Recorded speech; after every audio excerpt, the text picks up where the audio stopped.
Ever wondered why some people always get their way in negotiations? Could it be a secret art or science they have discovered?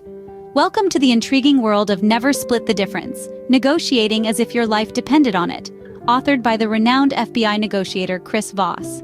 This book promises to unravel the mysteries of negotiation, breaking down the process into achievable steps that can turn anyone into a successful negotiator. In our first chapter, The New Rules, Voss challenges traditional negotiation strategies, introducing a fresh perspective that redefines the rules of the game. Gone are the days of hardball tactics and manipulative tricks. Welcome to an era where empathy, active listening, and emotional intelligence become the mainstay of every negotiation. Voss emphasizes the power of empathy in negotiations, advocating for understanding the other party's perspective as a crucial step in reaching a successful agreement. He argues that empathy allows us to connect with others on a deeper level, enabling us to predict their reactions and tailor our responses accordingly. Next, the importance of active listening is highlighted. In the hustle and bustle of our daily lives, we often overlook the value of simply listening. Voss argues that by truly hearing what the other party is saying, we can identify their needs, desires, and fears, providing us with invaluable insights that can tip the scales in our favor. Lastly, Voss underscores the role of emotional intelligence in negotiations. He posits that by being aware of and managing our own emotions, as well as understanding and influencing the emotions of others, we can navigate the complex dynamics of negotiations with finesse and dexterity. The New Rules is a revolutionary chapter that shifts our understanding of negotiation from a win-lose paradigm to a collaborative process where both parties can walk away satisfied. It reveals that the secret to effective negotiation is not about outsmarting the other party, but about building a connection based on empathy, active listening, and emotional intelligence. So, as we dive deeper into this book, let's unravel the power of unconventional negotiation methods. Ever looked in a mirror and wondered what it feels like to be a reflection? In the second chapter of Never Split the Difference, Chris Voss introduces us to a fascinating concept: the art of mirroring. Now, this isn't about mimicking others or trying to be someone you're not. It's about understanding, empathizing, and subtly reflecting back your counterpart's tone, language, and behavior. This mirroring technique is a powerful tool in negotiations. It's like a subtle echo, encouraging the other person to open up, to share more, to feel heard and understood. It helps to build rapport, trust, and mutual understanding. Imagine a negotiation as a dance. Mirroring is like matching your partner's steps, creating a rhythm, a harmony that makes the dance more enjoyable and productive for both parties. So next time you find yourself in a negotiation, remember to mirror. Reflect back, understand, empathize, and you'll be surprised at the doors it opens. Mirroring, it seems, isn't just for mirrors after all. Can labeling someone's feelings help you in a negotiation? Welcome to the intriguing third chapter of Never Split the Difference. Here, we explore the potent concept of labeling emotions during negotiations. Now you may ask, what is labeling? Well, it's simply the act of acknowledging and giving a name to the emotions the other party is experiencing. When you label someone's emotions, you're not just showing empathy, you're also gently steering the conversation. By recognizing and naming the emotions at play, you can diffuse negative feelings and amplify positive ones. It's a bit like being a conductor, using your words to orchestrate the emotional landscape of the negotiation. Picture this: your counterpart is anxious. You could say, "It seems like you're feeling anxious about this." By doing so, you're not only showing understanding, but also subtly encouraging them to open up about their concerns. So, the next time you find yourself in a negotiation, remember to label. Labeling, a simple but powerful tool in your negotiation toolkit. Could no be more powerful than yes in a negotiation? Let's dive into the fourth chapter of Chris Voss's book, Never Split the Difference, Negotiating as if your life depended on it, which explores this intriguing idea. We often fall into the trap of thinking that yes is the ultimate goal in any negotiation, but Voss suggests the contrary. He asserts that no is not the end of a discussion, but rather an essential part of the negotiation process. Why no, you ask? Well, no is a strong word. It's definitive, it's assertive, it sets boundaries. It's a word that can provide a sense of safety and control to the other party. No signifies protection against making a hasty decision, against being rushed into a commitment. But here's the catch: using no effectively is an art. It's not about being negative or confrontational. It's about giving the other person the feeling of control while still guiding the conversation towards your desired outcome. Voss provides us with 3 kinds of no: the counterpart's no, the confirmation no, and the commitment no. Each has its unique function and application in the negotiation process. The counterpart's no allows the other party to feel safe, secure, and in control. The confirmation no is used to reaffirm a shared understanding or agreement. And finally, the commitment no is used to confirm a commitment to the negotiation process and to the resolution of the issue at hand. Each type of no is a tool, a strategic response designed to move the conversation forward, to dig deeper, to uncover the hidden interests, fears, and desires of the other party. It's not a wall, but a bridge to a better understanding and a more successful negotiation. So, next time you're in a negotiation, remember, yes isn't always the winning ticket. Sometimes the power resides in the elegant, strategic, and thoughtful use of no. The power of no, a surprising twist in the art of negotiation. What if 2 simple words could transform your negotiation? Imagine being in a conversation where you're trying to reach an agreement and you're at a stalemate. Then you utter 2 words, 2 powerful words, and suddenly the dynamic changes. In Chapter 5 of Never Split the Difference, Chris Voss introduces us to these transformative words. These aren't magic words, but they are indeed powerful.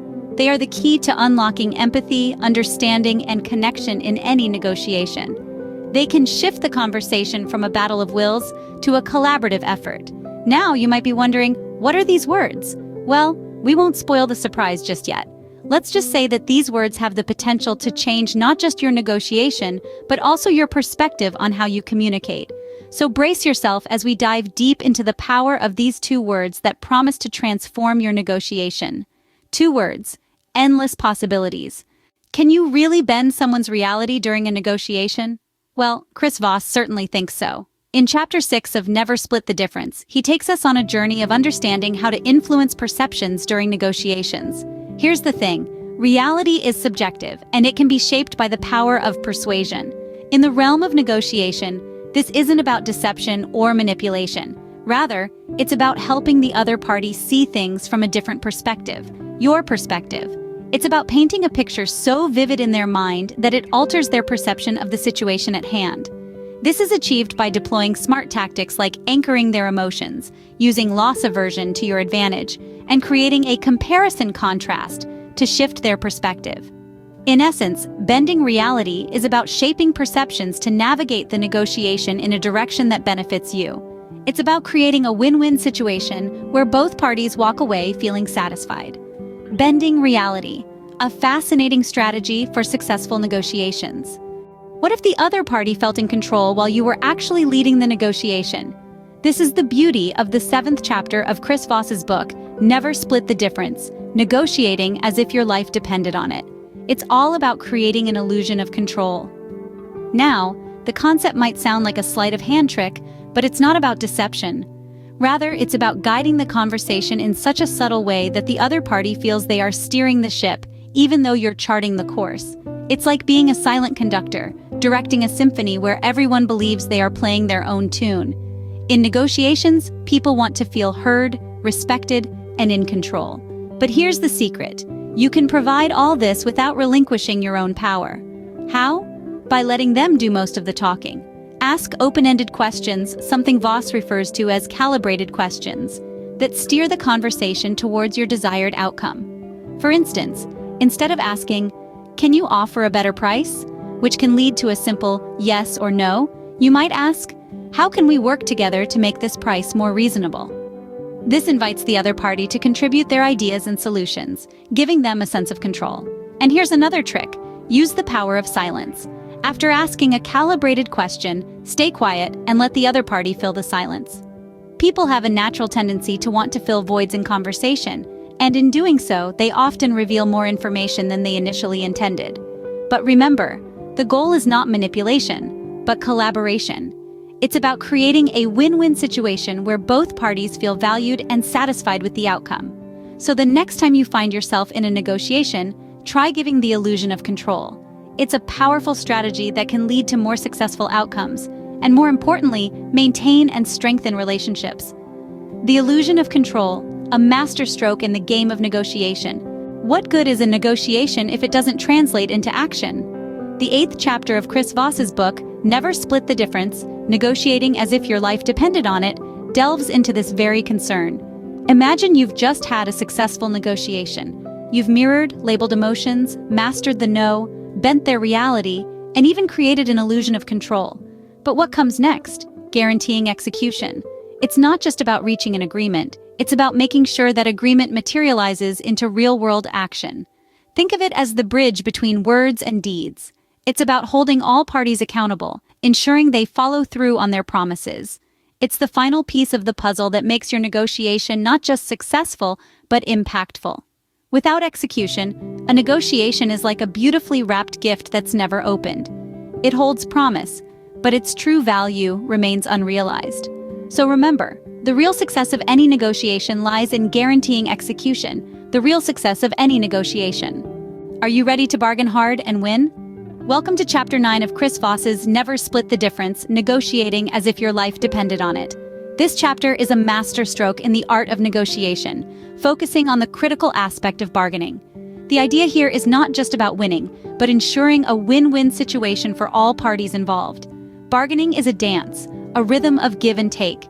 It requires understanding, patience, and strategic planning. It's about finding that sweet spot where both parties feel they have gained something valuable. The first step in bargaining hard is to set your target price. This is your ideal outcome, the best-case scenario. But remember, this is only a starting point. Next, determine your first offer. This should be an extreme anchor, a figure that's higher or lower, depending on the situation, than your target price. This sets the tone for the negotiation, painting a picture in the other party's mind of how far you're willing to go. But beware, this is not about being unreasonable or unfair. It's about setting the stage for the negotiation dance. You also need to plan your increments. The concessions you make should decrease in size as the negotiation progresses. This shows the other party that you're reaching your limit, nudging them to close the deal. Lastly, consider the terms. The price is just one aspect of the deal. Sometimes adjusting other terms can lead to a more favorable outcome. Perhaps it's the delivery date, the payment terms, or the warranty period. These can all be bargaining chips to help you reach a win-win situation. Remember, your goal is to make the other party feel like they've won too. It's not about crushing your opponent, but about finding a balance that satisfies both sides. In the end, negotiation is a game of human psychology. It's about understanding the other person's needs and desires and finding a way to meet them while also meeting your own. Bargain hard, win big, the essence of every successful negotiation. Can finding a black swan be the game changer in your negotiation? So what is this elusive creature in the context of our discussion? It's not a bird, I assure you. Chris Voss, in his book Never Split the Difference, uses the term black swan to represent that unexpected element, that hidden information which, when discovered, can completely change the course of your negotiation. It's the unknown that was unknown to you. The trick is in uncovering it. It's like a detective's quest, piecing together a puzzle with patience and a keen eye. It may be a subtle hint, a throwaway comment, or a seemingly insignificant detail. But it's the black swan that can give you the upper hand in any negotiation, turning the tables in your favor. So next time you're in a negotiation, remember to look for the black swan. It just might be the game changer you need. Finding the black swan, the ultimate game changer in the world of negotiation. So, what have we learned from this journey into the world of negotiation? Well, we've discovered that the rules of engagement are not what we've always thought. It's not about dominance, but rather mirroring and understanding. It's not about feeling the other's pain, but labeling it, recognizing it, and using it as a tool for connection. We've learned to be wary of the easy yes, to master the power of no, and to trigger transformation with 2 simple words. We've seen how to bend reality, not by manipulation, but by guiding perception. We've understood the importance of creating an illusion of control to ensure execution of agreements. We've delved into the art of bargaining hard, yet fair. And finally, we've learned to seek out the black swan, that unexpected game-changing piece of information. So let's take these lessons to heart. Remember, as Chris Voss says, negotiation is not an act of battle, it's a process of discovery.